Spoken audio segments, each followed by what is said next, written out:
Today is July 7th. My name is Kearani Miller. I'm here speaking with. Patricia Townsend. Do I have permission to record this interview, Ms. Townsend? Yes, you do. Can you please spell your name as you would like it to appear on the project? Patricia Townsend.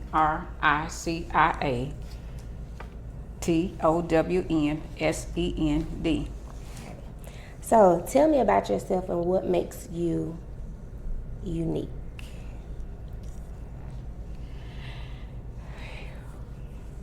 As of right now, to this day, I have turned 66 years old. I feel that I am unique because I have raised 6 young men, my little kings, and my one princess. She's a queen now, though. And it wasn't easy doing this, but they're all grown up now, living their own lives, families, just doing things the way they need to do them. But they never forget about Mom. They're taking good care of me. They told me whenever they got older and they got able, they were going to take care of me, take care of the needs that I had. And God is good. It has happened. Good. Tell me about how you grew up.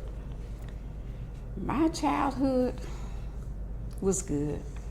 My mom and dad were together for a while. We grew up in a home together, going to school. Mom used to go to work before daylight, come back.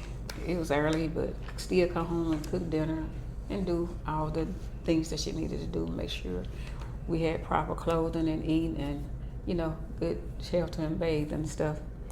She would also get on our behinds if we didn't do what was right. If we did anything wrong, we'd get woke up in our sleep when she found out about it. And that means getting butt whipping. And we had family trips and everything like that. My mom was very good. My dad, he was being dad for the most part, but they didn't always see eye to eye, and later on they separated, and my mom raised us as a single parent. And we all graduated from school, get jobs, and did our own thing with our own families. I heard you say you used to take family trips. Describe one of those trips. Well, we would go to my grandmother's house, my granddad's house in Batesville, and out there in the country. There are cows and horses and pigs and all that other good stuff, and go to the watermelon patch. He would even show us the cotton fields and all that. I didn't pick cotton. That wasn't one of my favorite things to do, but he showed us all of that and how everything was done, back when we were small. And that was one of the things that we did, other than taking trips like to the zoo, and just little family outings together, picnics and stuff like that. Okay.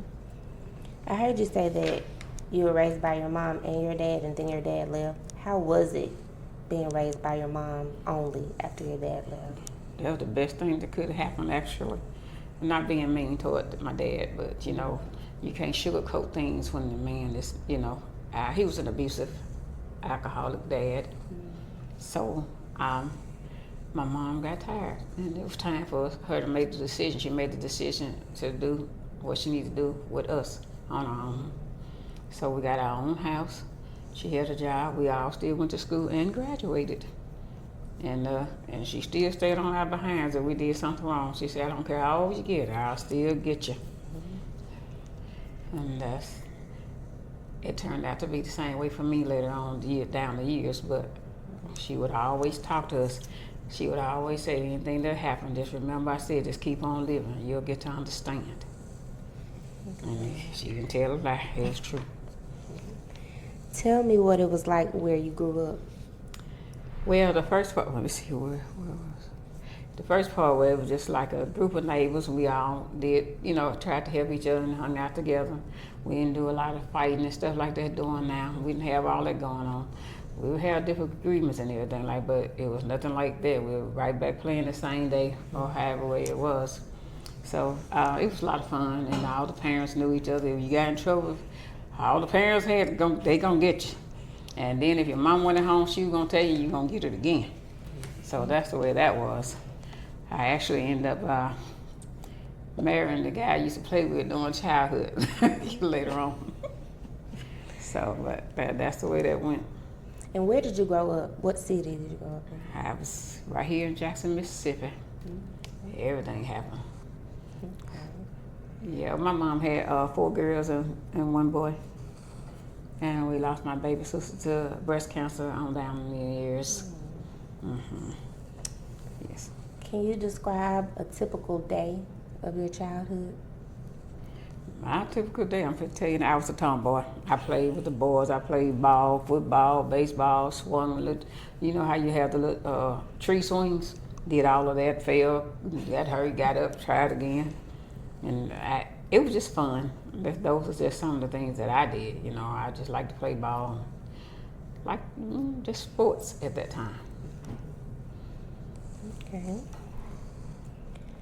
Could you share some memories or stories from your childhood that stand out above others to you? The best memory that I had is when my mom would sit down and talk to us and tell us about, y'all getting older now, you know, the boys trying to look at you and you know how they manage, and some of y'all might be fast, but I'm telling you right now, that's not good. You be mindful, act like little girls supposed to, don't let them, go in your dresses and all that stuff. And those are the kind of conversations we had. Other than our time, she was trying to teach us how to cook, and we were running. We wasn't ready to learn how, but she said, you gotta get older, you're not gonna be with me, so you need to learn how to cook. And cause she didn't go out and do a lot of things. She was just like a homebody, and she would go out from time to time, but the majority of the time she was there making sure that we were doing what we were supposed to do.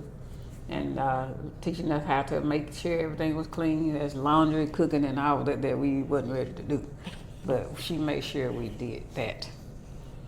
And my mom passed away after my wedding some years ago, so I still have memories today. I still cry, but the one thing that stuck with me, you gotta learn how to do this, and you gotta learn how to be independent. Don't depend on nobody, because they'll let you down when you least expect it. And she said, life goes on. She told us to stay prayed up. And she said, y'all laughing at me talking about I'm moving and I'm doing this and I'm doing that. Keep on living. Just keep on living. That's what she would always say. Yeah. Those are the words that stuck with me from her. Okay. Tell me about your experience of becoming a mother. And I remember you said you have 7, right? So you could pick any of those times. So what was it like to become a mother? Whew, that first go round, I'll tell you, it was so strange. I actually really didn't know at that time. I was a student at Jackson State, going to Jackson State, and I had a couple of boyfriends. And so this one particular one, he was so crazy about me. Later on, when we got of age, he wanted to get married. I wasn't ready at the time, but later on, I ended up getting pregnant, so we did end up getting married. That pregnancy I was a very, very petite person. So if you can imagine me kind of understanding the changing of my body and how it was going, the ups and downs I had. Wasn't understanding a lot of things, but Mama was right there. Mama also told me, you don't have to get married because you're pregnant. But how you have people out there that talk about you, you look at a little fast butt, she got pregnant and all that like that, but Mama said, you don't listen to other people. I'm here for you. I love you, so we're not gonna worry about what anybody else say, because I'm gonna help you. That that helped a whole lot. But now this fella was, he was all right too, but I couldn't see my feet. That's the part that I mainly remember. I could not see my feet.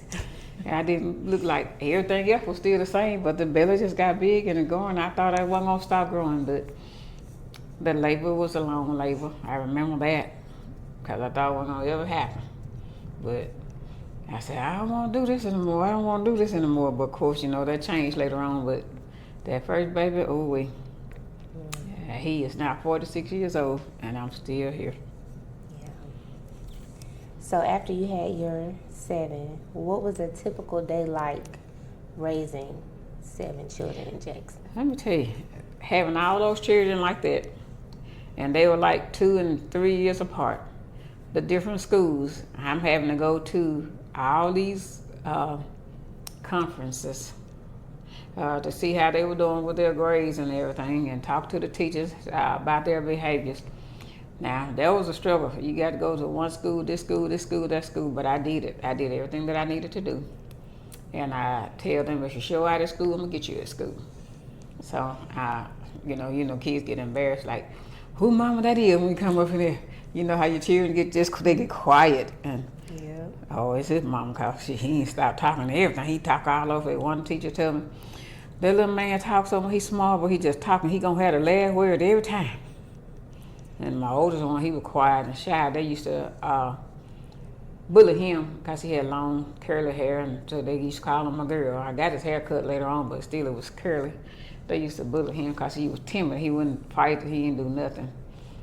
So the other ones that came along behind him, they were a whole different ballgame.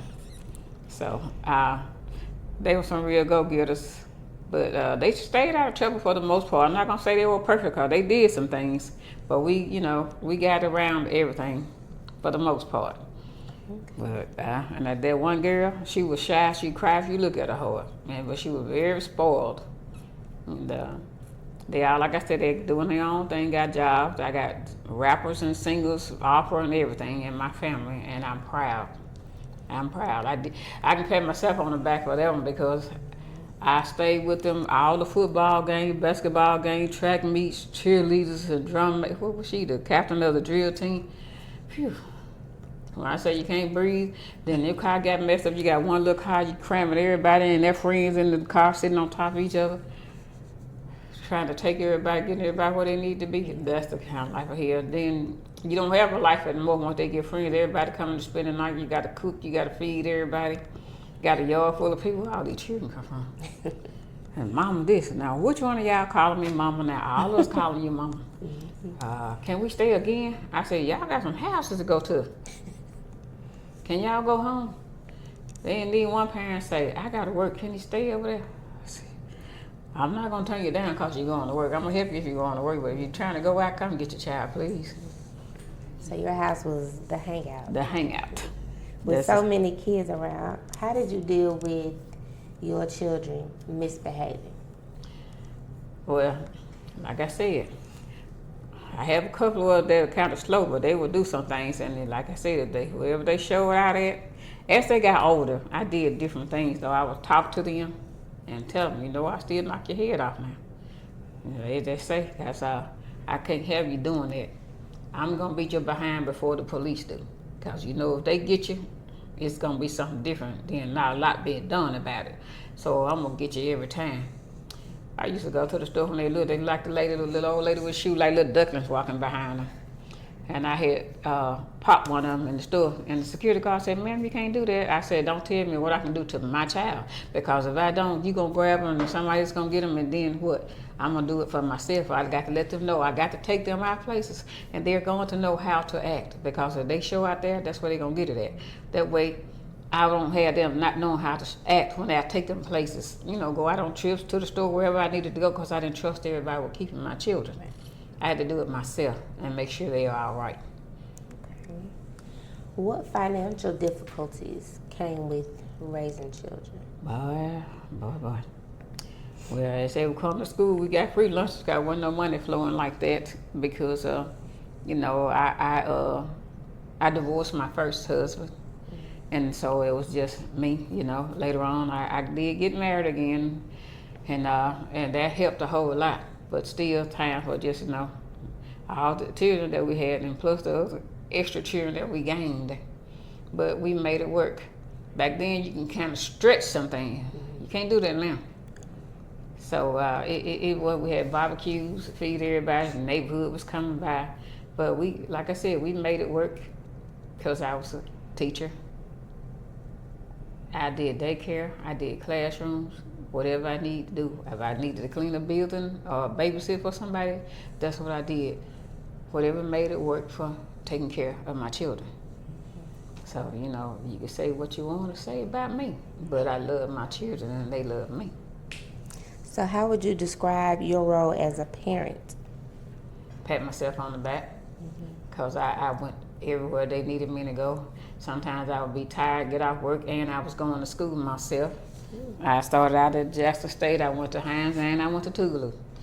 So, and then they had all these activities, choir, all the different athletic things going on. I was tired, but guess what? I made it. I did as many as I can. I very seldom missed any kind of performances any of them had. And like I said, it wasn't easy, but I know what I needed to do. You have to show that support. If they don't have the support, they'll act out. I'm not having mind acting out because they don't feel like I care enough to support what they're doing. Right. Who was your support system with raising your children? My mother was my main support system. She was it all the way in. I used to do modeling too. I had an auntie, my mom's sister. She would help with my wardrobe and stuff like that. But at the same time, you have family members that, I'm not going to sugarcoat it. They wouldn't help you. They'd talk about you before they help you. But guess what? God is good. I still made it. My mom made sure that I had what I needed. She made sure her grandchildren had what they needed. My dad would help too sometimes. I'm not going to leave him out. He did help. He moved to another state, but he still would send us stuff from time to time. But he had it in his mind. We had somebody to tell him, if they're on welfare or anything, that you don't have to give them anything. That's what he was told. He told my mama that. Mama said, just keep on believing them. You got to make that trip. You got to go, Somebody might have to wipe your behind as you get hold of one of these very children that you decide that you don't want to help. And it came true. We had to leave and go to Flint, Michigan, from Jackson, Flint, Michigan, to take care, stay there for a while, blah, blah, this and that. During that time, he's passed along too now. But like I said again, Mama say, keep on living. How do you compare the way you were raised to the way that you raise your children?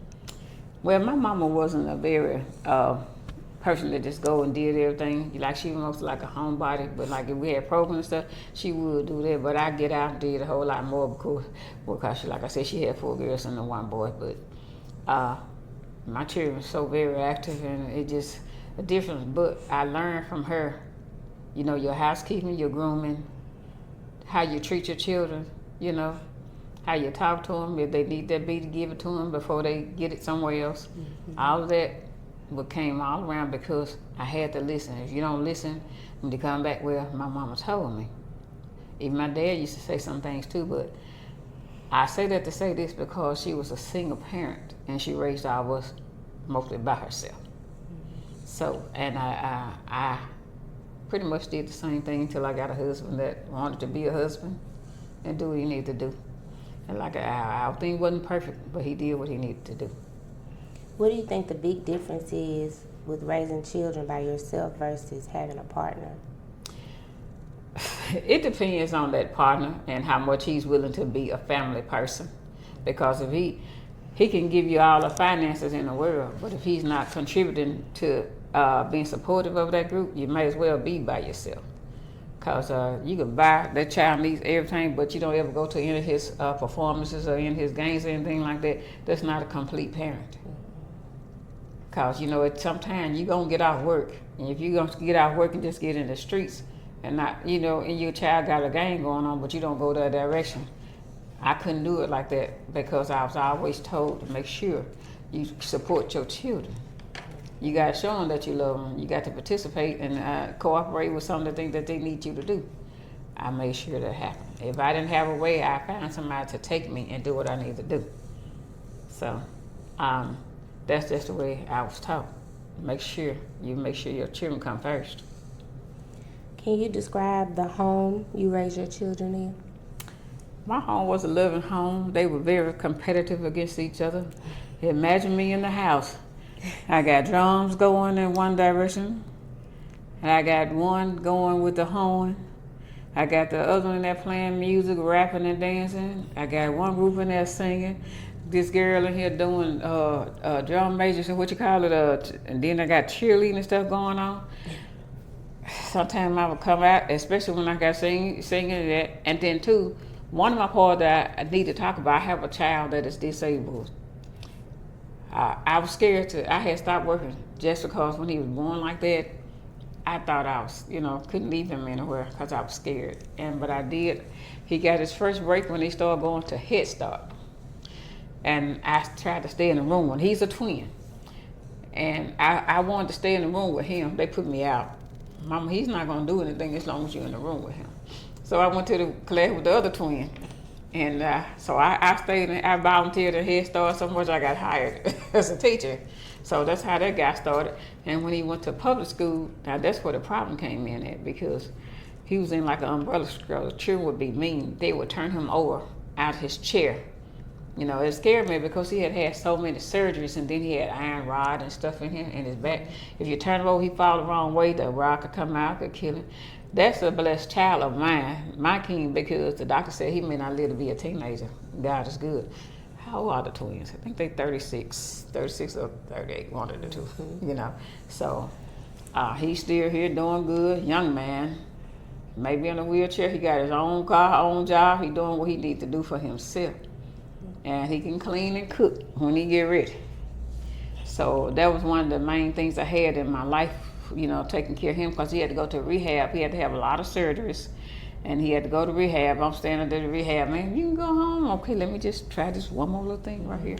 And that's really a reason too that I followed everybody around. So because when he came, I had to, you know, regroup and do a lot of take another direction and make sure he was all right.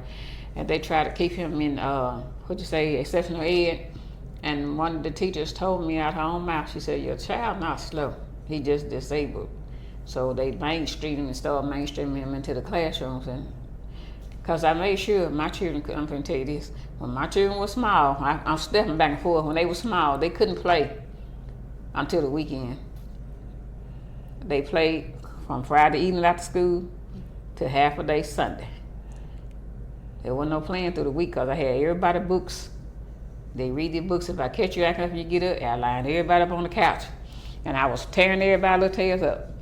Just one little child of mine, the disabled one, started laughing. Ha, ha, ha, they don't hurt because I can't feel it. I said, oh, okay. I was hitting him on my leg. I came back and told those little hands up. He said, I ain't have that problem anymore. So he has a sense of humor. Yes, very much so. But other than that, when my life was good. It was a struggle, but we made it. So you had a pretty loving, nurturing home. Yes, I did. I made it my best. That was the one thing I had to make happen. Can you paint a picture of the neighborhood you live in now? Well, my neighborhood has changed now, but the people that are around me, they kind of look out for me because they knew that I was by myself for a while, so they kind of looked out for me because one of my vehicles had gotten broke into, and I didn't discover it till the next day, but they were saying that my house had gotten broken into, and the guy told them, my brother know I'm over here. But they didn't think anything about it because they had a lot of children in and out. But he said he should have thought about it because it took them too long to get in the house. And they didn't have a number to call me, But when I did get home, they've been watching out for me ever since. They said, we be up kind of off and on all night. And sometimes they'll wait till I come home at night. Then they'll tell me, good night, Miss Pat, good night. And, so we kind of watch out for everybody over there. And it's right where I am, just right now, it's kind of quiet. It's just a few little children over there, but they don't be doing a whole lot of things. So the only company I have when I have my grandchildren, I'm a great grandmama now too. So that's the only, real thing that I have going on. The neighborhood is quiet. Okay. How do you feel about your neighborhood? Oh, I love where I am. I'm good. You have a lot of little things that go on around about you. Always hearing about something going on in the neighborhoods around. So far, other than the little incident that I had with somebody coming in my house, I haven't had that to happen anymore. Of course, I got my house redone and secured because it wasn't secured at that time. So I don't have any problems anymore. People who come by, they just wave. I wave them. Don't know who they are, but that's just the way it's going right now. The children pass by. Hey, Mom. Haven't seen you before, but hey, baby, how you doing? Have a good day. And that's just what it is. That's the way it is. How do you think the neighborhood you live in affected how you raised your children? Like when we first moved over there, it was a lot of children over there. And they played ball, had the little basketball, goal on the street playing. And that's the way we had to watch. We used to have a swimming pool in the yard. And sometimes we'd be gone, come back, we find little children in the yard. And so I told my husband, we finna put a fence around here. We don't want to come back and find nobody in the pool. But we eventually took the pool down because for some reason they would find a way to get over there, and we didn't want any problems with anybody. we did end up taking the pool down, but we had neighbors coming to swim and just laugh and have a good time. But as the neighborhood grew older, some of the people moved out, so that made less and less children. So. What life lessons have you passed down to your children? Be good to yourself. Respect others. Protect yourself by all means and your family. You know, don't start anything, but if you need to finish it, finish it. You know, if you can get away from a situation and keep anything bad from happening, then let that be. But don't turn your back on anybody. And know this, you can't trust everybody. You got to go with your gut feeling. And then if it don't feel right, you know that you need to protect yourself. That's just it. Okay. Do you feel like they live by those life lessons? I do, for the most part, I do. All of my children have, different personalities, attitudes, everything. You got something. They're very protective now.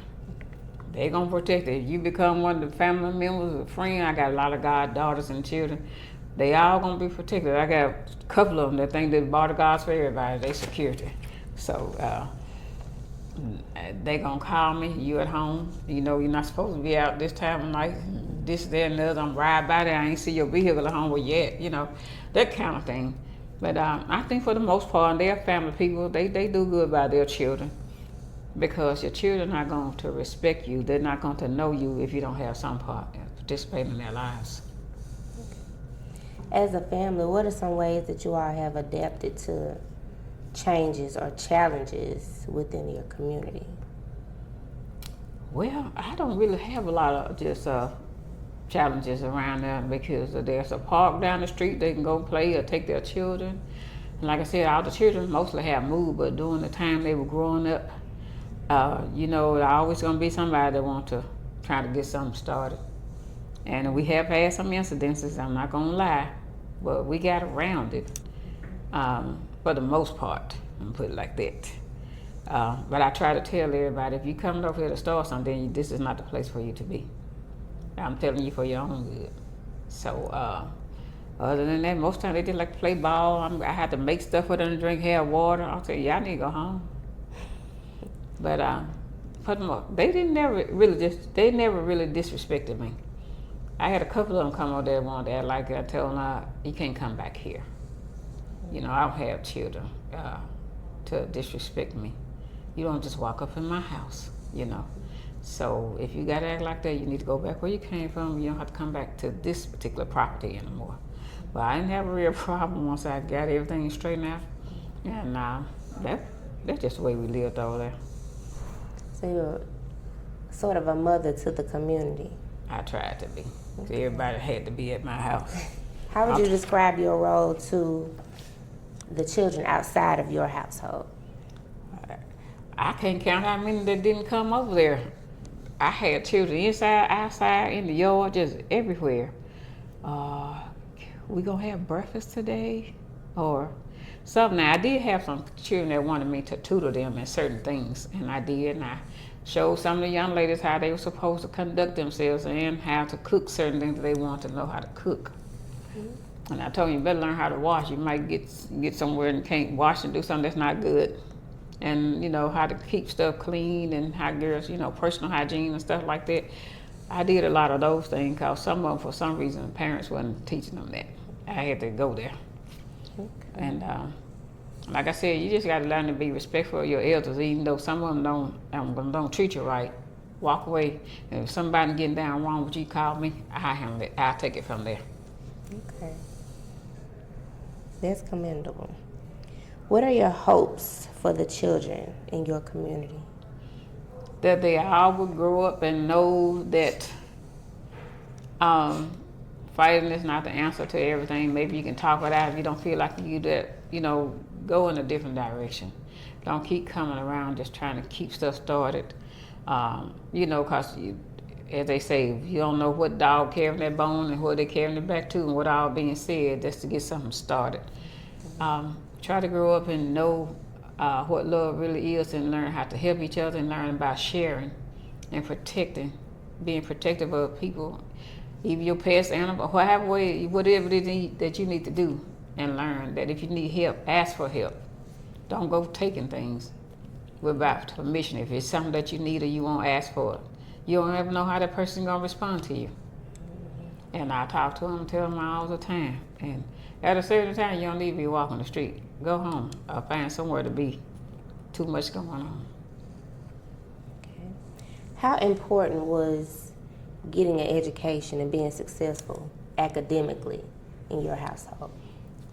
Well, for me, honestly, I wanted them to graduate from high school because a lot of, I'm gonna say it like this, black boys did not graduate. They chose to live a rough life when you didn't have to.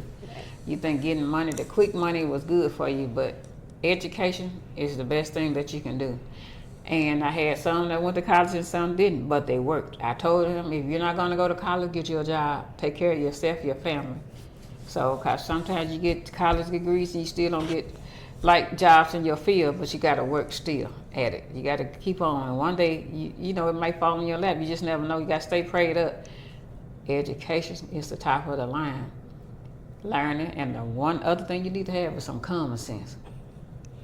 You can have some street sense, you can have that bout sense, but that common sense is the top of the line. It is. Do you feel social media has an impact on how children are raised today? Some of it, because everybody into it right now.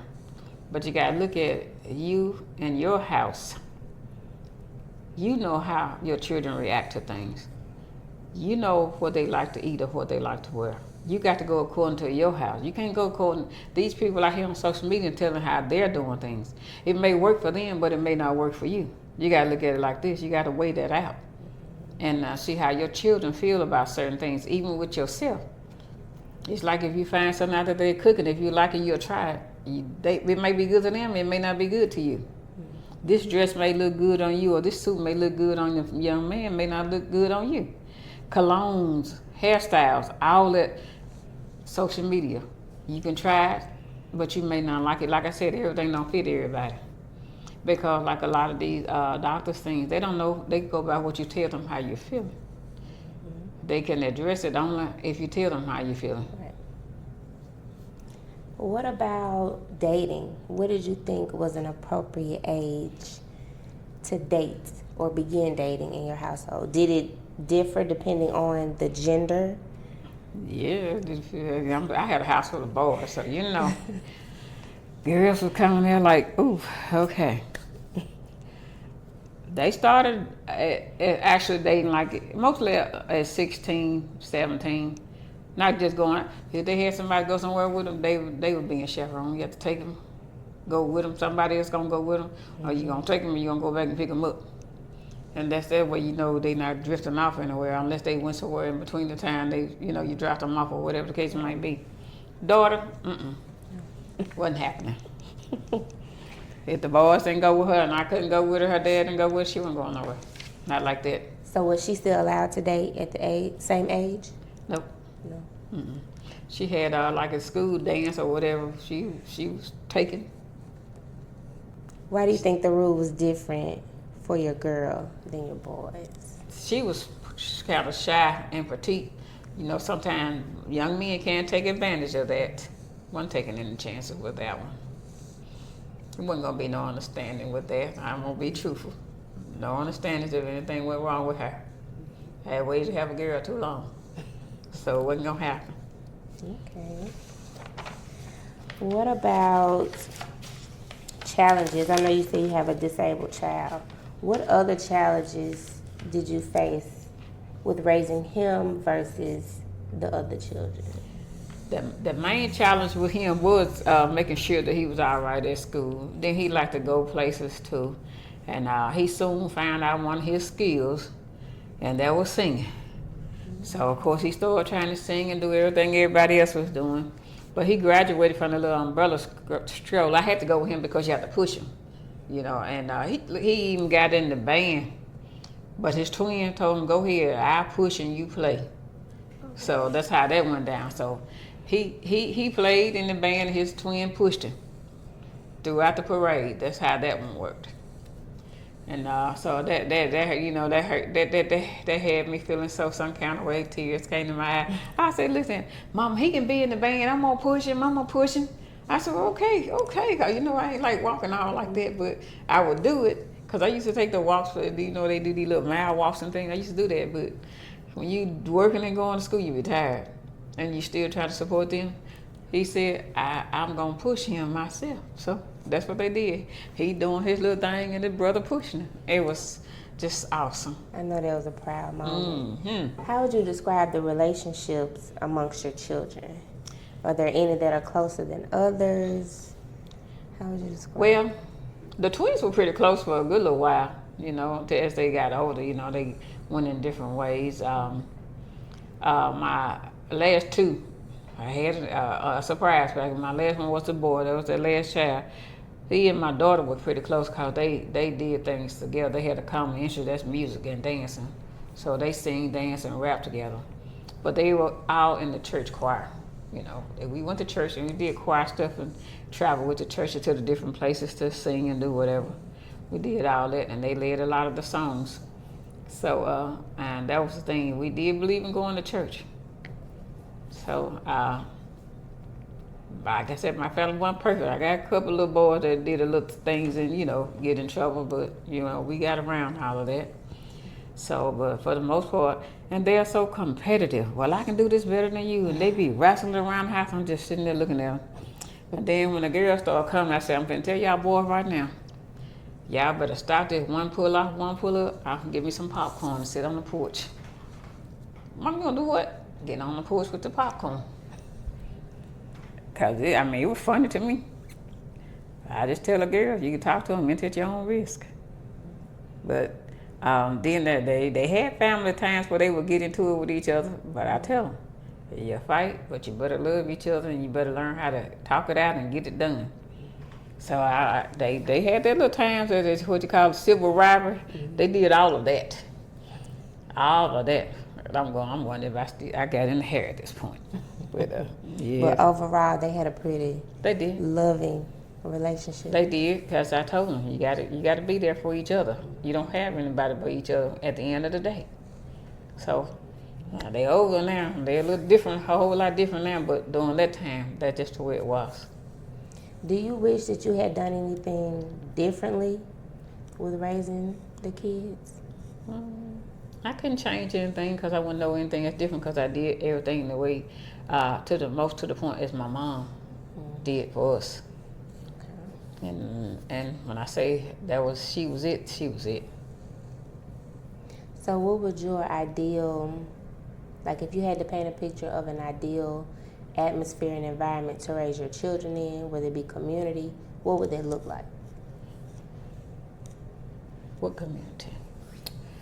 My community would be thriving like they do right here. They have a lot of events that they have for the children to, you know, give children things to do. Mm-hmm. Then they also have like a Thursday where they do things every, I think it's the first Thursday every month. They have meetings for people to meet and greet each other and stuff like that. So in my neighborhood where I live, they constantly doing things for the children to have. Then they do things for the grown-ups to have. So there's always something going on there. Never do a moment until, you know, when COVID hit, everything slowed down, but it's picking up again. So once again, they're doing things at the park for the children, pre-events, and they're teaching them how to do things. Then grown-ups have their time. What kind of things are the children learning? They teach them how to do several things. They've even trying to teach them how to do gardening. They, you know, the different books and the stories around the neighborhood, you know, for the children, if they need to learn how to read or whatever it is that they need to do. They have clothing drives for them. And when they go to the park, of course, you know, they have the little houses, jump things, and teach them how to play football. They have one showing them how to play basketball. They, you know, take them to the gym, different stuff like that for the children. I can say they do that part. Good. So I heard you say earlier that you are a grandmother and a great-grandmother. Mm-hmm. Do you think the lessons you instill in your grandchildren and great-grandchildren differ from those that you gave to your children? Let me be and tell it like this. I don't have all of my grandchildren around me, but the ones that do come around me know what it's like and what they're supposed to do. The girls, my grandboys, different story. But I just try to teach them, like I said, like I did my boys. But the boys, on the most part, they hard. They teach the boys. They handle that. They know what they're supposed to do. And my granddaughters, I have one that sticks by my side for the majority of the time. She hard rock. She good mama. She's married now. She does what she need to do. Can't play with her though, cause she don't get you. And but I just try to teach them everything, and then her mom teaches her, still stuff. But it's always something that you can learn, no matter how old you get. It's something brand new out there that you can learn. And I tell them, when somebody trying to tell you something and you don't know it, listen. Don't hurt you to listen, whether you do it or not. It's up to you how you take that advice, but listen. What advice were you given outside of your mother? Was there anybody that gave you a great life lesson that sticks with you to this day? And if so, what was it? My mama was my strongest point, but I had there's a young lady, well, she's not with us now, and she used to make, when I got my little girl, I was so glad I finally had a girl. My best friend had got married, moved to Germany where her husband was in the service, sent her 2 boxes of clothes. And new and some of her girls, because she had 2 girls. And I met this lady. I miss her. My daughter didn't have to buy clothes. She made all her clothes with the socks and the bows to match. She did that. But she had a godmom that was crazy about her too. She bought her and she used to keep her sometime for me. Change the girl 4 times a day. So that's why I say she was really spoiled. Everybody was getting her. And it's different when you have people that pay you some attention. They know that you're trying. If they know that you're trying and you're struggling, they come to your aid. That's good. The one lady that made all her clothes, she said, don't matter how much they talk about you, you know who you are and you know what you're doing. I'm going to help you as much as I can, but your mama got you. She said, I got you. So just remember that. We don't care about what the people are saying out there in the streets because they don't know the real you. See, there's like what she's saying, like my mom said, somebody may not like you and they'll tell somebody something about you may or may not be true. And then they're not like you, not even knowing you. I had that happen to me too. So. How did that make you feel to hear her say that to you? Really good, real good. I felt the love and the sincerity and all of that. And because you have some family members that just will not. They will not give to you. They talk about you, your own family. So I've had that to happen too. But, I'm a believer. I stay positive until there's nothing else left. That's the only way I'm going to go negative. I've had my moments I get depressed and just down like the most person. But to see me outside, you will not know it. Because I don't show that side of me. Because I like to stay positive until, like I said, until there's no other way to go. Yeah. So having family members that you said talked about you, how did that feel? It's hurtful. It was really hurtful, and it bothered me a lot. And my mom would always say, they talked about Jesus Christ, but you're still here. She said, I done went through all that with all these little women and stuff that didn't like me because of your daddy. That's just what she said. But I'm still here. And she said, life goes on. And at the end of the day, all those women that talked about you being fast and everything, look what happened. Their daughters got pregnant. I didn't. I was at college when I did get pregnant. Girls got pregnant during school time. And she said, and I never once said, I told you that girl was fast and all that. She never did that because she didn't know what those girls were going through at home. Even when I was a teacher in Head Start, children want more food. You don't know what kind of situation they're in at home. So if you want food, and you feed them. They need clothes. I took a lady a whole lot of clothes one time. Never saw the child wear those clothes. Always was still dirty. I was wondering what she did with all those clothes. I never did see them. Then I started seeing another little child wearing some of the clothes. Said the lady gave her the clothes. She didn't want them. Because, I took the clothes. That lady said, thank you, ma'am. She came, I didn't even know who she was. She said, thank you for these clothes. She said, my baby's so happy, so clean. I gave him shoes that had just barely been worn. I heard certain children that think they ain't supposed to wear shoes too long. They want some new shoes. But before, the way their feet were made, I said I have to make them have good shoes. But Mama, it's time for us to get some more shoes. And it's time for you to get a job. But that's just the way it was, though. Okay. Yeah, children talk to people, my own family talked about me. You got all those children, and now you need to ask people for something. I got all those children. I'm not ashamed, and I'm not ashamed to ask for help. Now, that's for you to do. Me, I got the children. I knew I had the children. I knew what I was doing.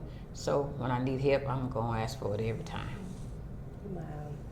So when that affected you and you felt depressed and hurt, what was your go-to? Like, how did you deal with that sort of thing coming from family? I had a pastor that I would talk to, and I had a few friends that I knew that I could talk to and not hear it again, and help me through some things. I did that. Look, I'm gonna tell you right now. Even you, I had my children. People, they would have more common sense and more mature than some of the grown folks that I knew. I would even ask them questions to get a point of view from a younger set and from the older set. And then, I could sit down and decide how I want to do it. So that's just the way it went. So I feel like if you talking about me like that, I must be doing something right. You jealous. And that's just the way I felt. So your pastor played a big part in helping you through some of those challenges? Some of the things that I did, yeah, she did. I had a lady pastor at one time. Well, I had a man pastor when I got married, but later on, I had a lady pastor. Mm-hmm. How big was religion involved with raising your kids? When they were small, it was very important to me because, when they get older, their little mindset start changing. But I kept mine in there for I'm talking about a good while, through teenagers. Mm-hmm. I did that because that's what my mom was doing. So, you going to church today? Yes, let's go. And sometimes I wouldn't go like I was supposed to, but when I got in there, I was over the kitchen. The children were in the choir. They were in all these different plays and things, and then we would, when they go on their little trips, we were always included. They would help me where I needed help. And you could not, not love that and not want to be a part of that. Okay. How do you think, or how do you predict parents will be raising children in generations to come? Right now, they too busy trying to be their friends and making sure they have everything they want and let them cry and show out in the public and not punishing them and not realizing there may come a time, just like recently when you may not have the money to get them what they want, then what you gonna do? When man fall out like a fool, that's where they get the butt to up at. Right now, they go, now, just wait, we're gonna see about it. That doesn't work. So I feel like you can be your child's friend, but you also gotta know where you need to be firm at too. These grandbabies and great grandbabies gonna catch it because they gonna be raising y'all. Like my children trying to do me now. But that's just the way it is. You keep doing it like that and let them constantly have their way and drawing a line to some of the things they can and can't have, or if you can't afford it, then the child may resort to other things and getting what they want. So that's why I say that. What new obstacles do you think they will face? Or what new opportunities will they have? The children that's coming up now, they got all kind of opportunities coming up, like all this new technology and stuff they got working and going to school and getting to learn. They got a whole lot of things going on, a whole lot more than we had, in our time of growing up. So you can't look over there, look at all the technology. They learning new ways, or even the doctors and nurses and truck drivers, everything. It's all new. They got a whole lot of different things they can go around and new businesses they can open up if they use their minds. Okay. Is there anything that you would like to add that I haven't asked? Anything at all? I think we have covered pretty much everything. Just that I have grandchildren, great-grandchildren, and I'm still here. And I thank you for interviewing me. Okay. If you could leave a message for generations to come after you of your descendants, what would it be? To listen, learn, pay attention, Not just try to do everything your way, but listen and learn how some of the other things that happen, cause it still add to what you know now.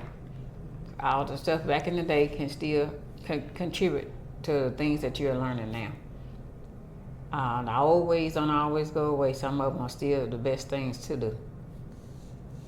And lastly, in what ways do you think sharing your own stories and ideas will benefit your children and future generations?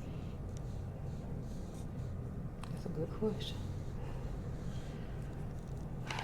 I just think there are some parents, young, middle-aged, single parents especially, when they're struggling, to know that if they need help, they need to ask for it and not sit back and let everything fall through. And just sit back and not ask for it and get depressed and go through all these things by yourself. Because it can lead to stroke, heart attack, all these hypertension and everything going on. If you need help, help. If your children need help, get them help. And just learn how to contribute to the cause and get help. Like I said, and let the children learn to grow together. And if you see them growing apart, try to get help before it get too far. Okay. Well, I appreciate your time, Ms. Townsend, and that concludes our interview.